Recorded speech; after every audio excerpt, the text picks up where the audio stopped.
video was definitely more front and center this year, and I saw more opportunities from the past. I think a couple of key themes is, one is the blurred line between traditional media and digital media. So you see a lot of either partnership forms, right, between Twitter's expanded partnership with ESPN, with NBC Universal, or like with the merge of traditional and digital with like Disney and Tastemade. So to me, that was very encouraging, seeing all these partnerships form and bringing premium video into a more expanded space. Another one was seeing the traditional guys playing a bigger role in NewFront Week, right, with ESPN and Viacom hosting their own NewFront events this year, and of course Disney, as I mentioned.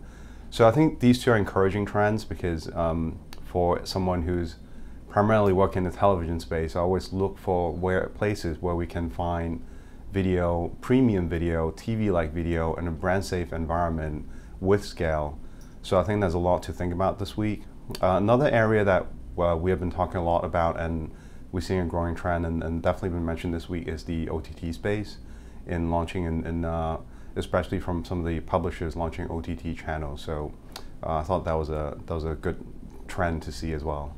Cool. And what about ROI and performance around digital video, and sort of what you need, what your clients demand, and where does that stand?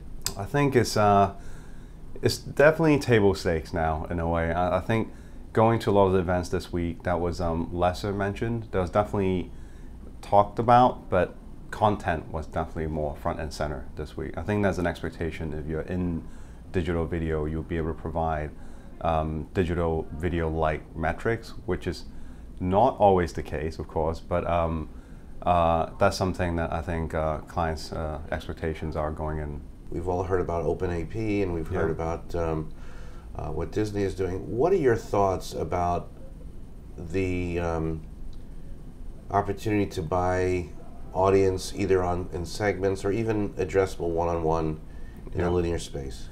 I think the trend is a healthy trend in being able to buy audience and deliver on ROI. So we have been testing in this area, and our stance hasn't really changed as much in the last year. The idea is we know a lot more on what's working for us in the television space, even though from a kind of a measurement mechanism that there's not been more improvement, but from an attribution model standpoint, there's a lot more we know on what network, what day parts, what program are driving ROI. So for us to do data-led buys or structured data-led investment with the networks, we need to see that incremental improvement in ROI on the back end. So I think it's something we're testing. It's something we will continue to test. I think we need to find the right balance, but also we need the networks to say, all right, if you're going to create this data-led approach, then you need to guarantee me ROI on the back end. We can't structure a data deal and say, hey, I'll guarantee you on HSEX demo maybe plus one of the target you're targeting. We want actual ROI guarantee on the back end, which I think would really put skin in the game for the networks. So it doesn't really, they're not doing it quite yet. It's better and better.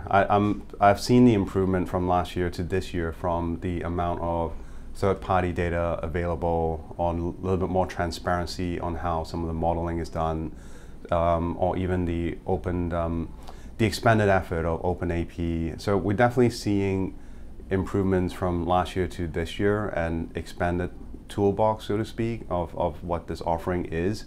So not quite there yet, but I think we made quite a bit of progress in a year.